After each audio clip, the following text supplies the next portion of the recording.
আসসালামু আলাইকুম আমার প্রিয় ভাই ও বোনেরা, আশা করি আপনারা সবাই ভালো আছেন। আপনাদের দোয়ায় আমি অনেক অনেক ভালো আছি, আলহামদুলিল্লাহ।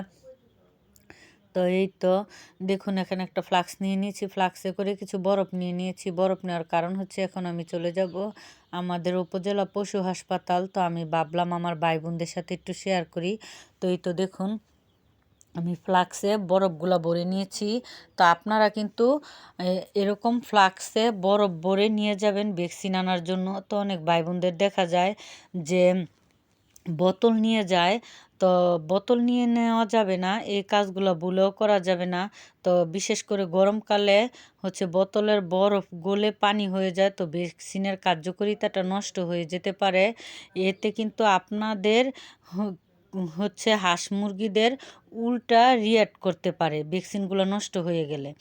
তো এরকম ফ্লাক্সে ভরে আপনারা ভ্যাকসিন আনার চেষ্টা করবেন। তো এখন আমি চলে যাব। তো এই তো দেখুন, আমি চলে যাচ্ছি। তো যেহেতু আমাদের বাড়ি থেকে পশু হাসপাতাল অনেক দূর, এর জন্য আমি হচ্ছে ফ্লাক্সে করে বেশি করে ভ্যাকসিন এনে ফ্রিজে রেখে দিই।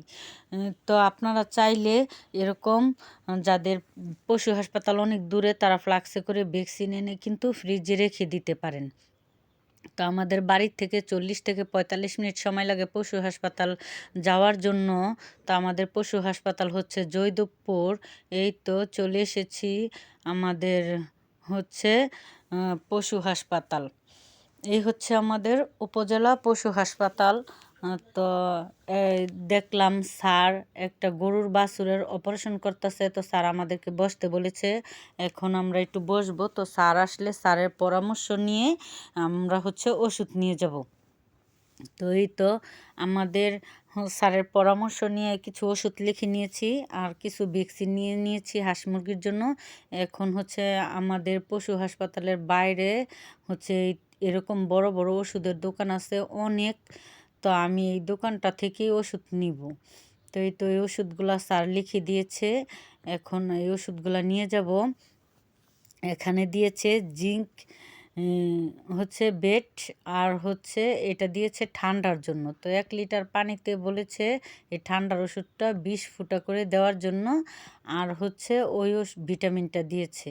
তো এগুলো হচ্ছে মূলত আমার বড় আপু 50 পিস চীনা হাঁস পালে। চীনা হাঁসের পিঠের লোম সবগুলোর উঠে গেছে, একটার লোম আরেকটায় ঠুকরা ঠুকরি করে খেয়ে ফেলে। তো এর জন্য স্যারের পরামর্শ নিয়ে এই ওষুধগুলো নিয়ে যাচ্ছি। আর আমার হাঁস মুরগিদের জন্য হচ্ছে ভ্যাকসিন নিয়ে যাচ্ছি। তো দেখুন প্রিয় ভাই ও বোনেরা, আপনারা যদি আপনাদের পোষা প্রাণীদের ভালোবাসেন আমার মতন এরকম করে, তাহলে কিন্তু যত দূরেই থাকুক আপনাদের উপজেলা পশু হাসপাতাল আপনাদের কিন্তু যাইতেই হবে। তো এই তো দেখুন, ওই পাশে হচ্ছে রেল লাইন, আর রেল লাইনের সাইড দিয়ে হচ্ছে এরকম কলা গাছ। তো আমি ভাবলাম আমার ভাই বোনদের সাথে এটা শেয়ার না করলেই আর নয়। তো এর জন্য আমি এগুলো হচ্ছে ভিডিও করে নিচ্ছি। আর এই তো ব্রিজের পাশে হচ্ছে একটা ঈদগার মাঠ। তো সেই ছোটোবেলায় ঈদগাহ দেখতাম, আর এখন এরকম ঈদগাহ কিন্তু দেখা যায় না। তো এই তো চলে এসেছি আমাদের বাসায়।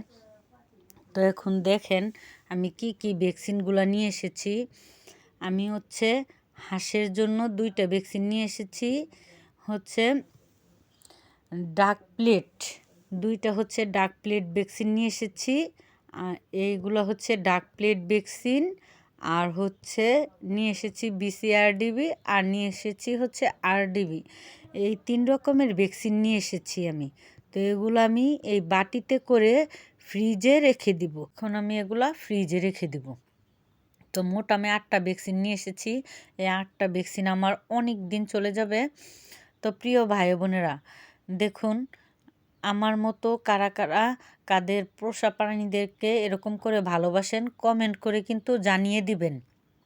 তো এই তো দেখুন, তারপরের দিন সকালবেলা আমি হচ্ছে তাদেরকে কৃমির ডোজ করাতে চলে এসেছি। তো আমি এই কৃমির ওষুধটাও পশু হাসপাতাল থেকে নিয়ে এসেছি কালকে। তো আগে হচ্ছে একটা কৃমির প্যাকেট দিত কৃমির ওষুধের, এখন আর ওই প্যাকেটটা দেয় না, ওরা ভেঙে ওষুধটা দেয়। তো কৃমির ওষুধ খাওয়ানোর পরে এই হ্যাপাটনিকটা আমি খাইয়ে দিব। তো অনেকে বলে যে লিভার টনিক, তো হচ্ছে লিভার টনিক, হেপাটনিক একই কাজ, একই ওষুধ। তো এইটা হচ্ছে কৃমির ওষুধ খাওয়ানোর পর হয়তো সকালবেলা আমি কৃমির ওষুধটা দিয়ে দিচ্ছি, বিকালের থেকেও খাওয়া যাবে কিংবা আগামীকাল সকাল থেকেও খাওয়ানো যাবে। তো এই তো আমি 3 লিটার পানির সাথে ওষুধটা দিয়ে দিয়েছি। তো আজ এ পর্যন্তই। ভালো থাকবেন, সুস্থ থাকবেন। আল্লাহ হাফেজ।